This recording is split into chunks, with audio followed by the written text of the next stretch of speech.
पांडव अपनी माँ कुंती के साथ इधर से उधर भ्रमण कर रहे थे। वे ब्राह्मणों का वेश धारण किए हुए थे, भिक्षा मांगकर खाते थे और रात में वृक्ष के नीचे सो जाया करते थे। भाग्य और समय की एक ऐसी अद्भुत लीला है। जो पांडव हस्तिनापुर राज्य के भागीदार हैं और जो सारे जगत को अपनी मुट्ठी में करने में समर्थ हैं, उन्हीं को आज भिक्षा पर जीवन यापन करना पड़ रहा है। दोपहर के बाद का समय था। पांडव अपनी माँ कुंती के साथ वन के मार्ग से आगे बढ़ते जा रहे थे। सहसा उन्हें वेदव्यास जी दिखाई पड़े। कुंती दौड़कर वेदव्यास जी के चरणों में गिर पड़ी। उनके चरणों को पकड़कर बिलख बिलख कर रोने लगी। उसने अपने आंसुओं से उनके चरणों को धोते हुए उन्हें अपनी पूरी कहानी सुना दी। वेदव्यास जी ने कुंती को धैर्य बनाते हुए कहा, आंसू बहाने से कुछ नहीं होगा। जो ऊपर पड़ा है उसे धैर्य से सहन करो। जब अच्छे दिन आएंगे फिर सब कुछ ठीक हो जाएगा। चलो मेरे साथ चलो, मैं तुम्हें एक स्थान बता दे रहा हूँ। कुछ दिनों तक वहीं रहकर समय काटो। वेदव्यास जी पांडवों को एक नगर में ले गए। उस नगर का नाम एक चक्र था। आज के बिहार राज्य में शाहबाद जिले में आरा नामक एक बड़ा नगर है। महाभारत काल में आरा कोई एक चक्रा के नाम से पुकारा जाता था। उन दिनों एक चक्रा में केवल ब्राह्मण ही निवास करते थे। वेदव्यास जी पांडवों को एक चक्रा में पहुंचाकर चले गए। पांडव एक ब्राह्मण के घर में निवास करने लगे। पांचों भाई प्रतिदिन भिक्षा मांगने के लिए जाया करते थे। भिक्षा में जो अन्न मिलता उसी से अपने जीवन का निर्वाह करते थे। उन दिनों एक चक्रा में एक राक्षस के द्वारा बड़े जोरों का आतंक फैला हुआ था। उस राक्षस का नाम बक था। वह दिन में वन में छिपा रहता था, रात में बाहर निकलता था, एक चक्रा में घुस जाता था, जिसे भी पाता मार डालता खाता। तो एक ही दो आदमी को था, पर 15-20 आदमियों के प्राण रोज जाते थे। आकर एक चक्रा के निवासियों ने बक से समझौता किया। प्रतिदिन नगर का एक आदमी अपने आप ही बक के पास जाया करेगा और बक उसे मारकर खा लिया करेगा। एक ही आदमी की जान जाएगी, व्यर्थ में मारे जाने वाले लोग बच जाया करेंगे। बक ने भी इस समझौते को स्वीकार कर लिया।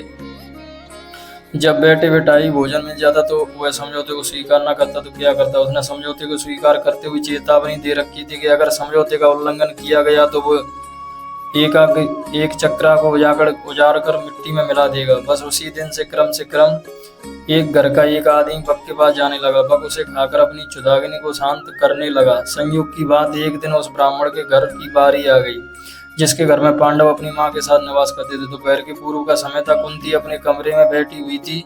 उस दिन भीम किसी कारण बस भिक्षा मांगने नहीं गया था। वह भी कमरे के भीतर कुंती के पास ही मौजूद था। सहसा कुंती के कानों में किसी की रोने की आवाज आई। रोने का विलाप करने का वह सुर उस ब्राह्मण के कमरे से आ रहा था जिसके घर में वह ठहरी हुई थी।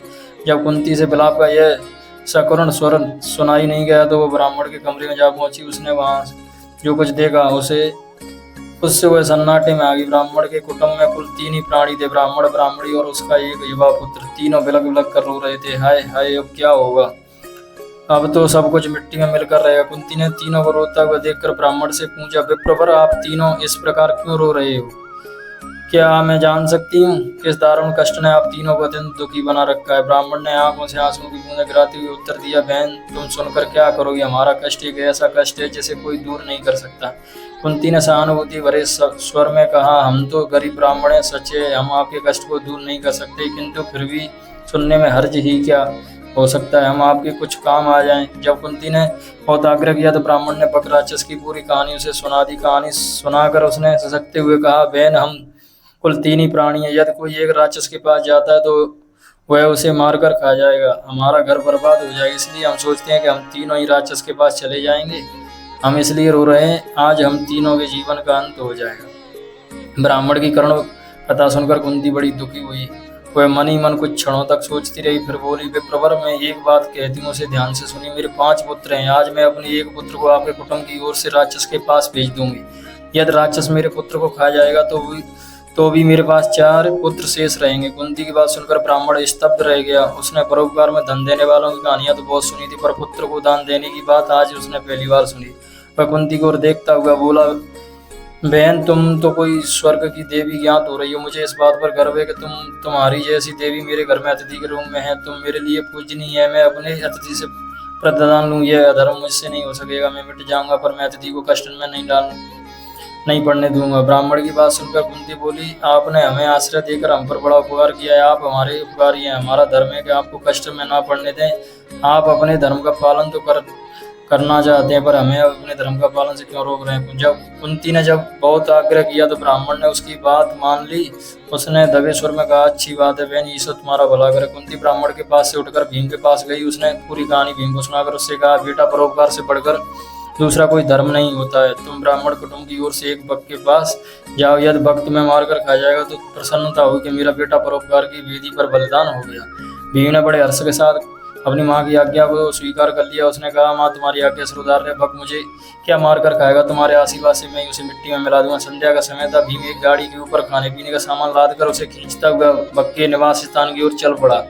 वह भक्त के निवास पर पहुंचकर गाड़ी पर लदे हुए खाने को सामान को स्वयं खाने लगा। भक्त कुपित हो उठा हुआ गरजता हुआ बोला, एक तो तुम देर से आए हो और ऊपर से मेरा भोजन खा रहे हो। इतना कहकर वह भीम पर टूट पड़ा। भीम तो पहले से ही तैयार था। दोनों में मल्ल युद्ध होने लगा। दोनों की गर्जना और ताल ठोकने के शब्दों से वायुमंडल गूंज उठा। भक्त ने बड़ा प्रयत्न किया कि वो भीम को मल्ल युद्ध में पछाड़ दे, पर वह सफल नहीं हुआ। वह स्वयं भीम को पकड़ में आ गया। भीम ने उसे धरती पर गिराकर उसके गले को इतनी जोर से दबाया कि उसकी जीभ बाहर निकल आई।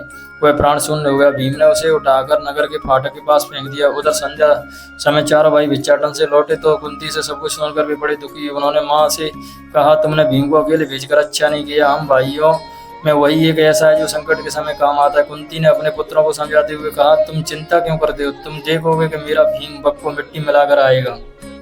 फिर चारों भाई भीम का पता लगाने के लिए चल पड़े। वे अभी कुछ ही देर दूर गए थे कि भीम अपनी मस्ती में झूमता हुआ आता दिखाई पड़ा। चारों भाई दौड़कर भीम से लिपट गए। भीम ने उन्हें बताया कि उसने किस तरह अत्याचारी भक्त को नरक में पहुंचा दिया। भीम ने घर पहुंचकर अपनी माँ के चरण स्पर्श किए। उसने कहा, माँ तुम्हारे आशीर्वाद से मैंने भक्त का संहार कर दिया। अब एक चक्रा के निवासी सदा सदा के लिए भय मुक्त हो गए।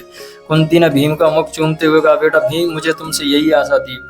मैंने इसीलिए तो तुम्हें भक्त के पास भेजा था। प्रभात होने पर एक चक्रा निवासी के नगर के फाटक पर भक्त को मृत अवस्था में पड़ा देखा। उन्हें जहाँ प्रसन्नता हुई वहाँ आश्चर्य भी हुआ। भक्त का वध किसने किया है? क्या ब्राह्मण ने? एक चक्रा के निवासी दौड़े दौड़े ब्राह्मण के घर पहुंचने लगे। थोड़ी देर में ब्राह्मण के द्वार पर बहुत बड़ी भीड़ एकत्रित हो गई। ब्राह्मण के जयानंद से धरती और आकाश गूंजने लगा। ब्राह्मण ने भीड़ को शांत करते हुए कहा, भाइयों, भक्त का वध मैंने नहीं किया, उसका वध तो मेरे घर में ठहरी ब्राह्मणी के बेटे ने किया। एक चक्रा के निवासी इस बात को तो जान गई कि भक्त का वध ब्राह्मण के घर में टिकी ब्राह्मणी के एक बेटे ने किया है, किंतु अधिक प्रयत्न करने पर भी ये नहीं जान सकी कि ब्राह्मणी कौन है और उसके पांचों बेटे कौन है। किंतु जानने पर भी यह तो हुआ कि एक चक्रा निवासी ब्राह्मणी और उसके पुत्रों का बड़ा आदर करने लगे। स्वयं ब्राह्मण भी गर्व का अनुभव करने लगा कि जिस ब्राह्मणी के पुत्र एक चक्रा के निवासियों को सदा सदा के लिए संकट मुक्त करा दिया, वह उसके घर में अतिथि के रूप में टिकी हुई है।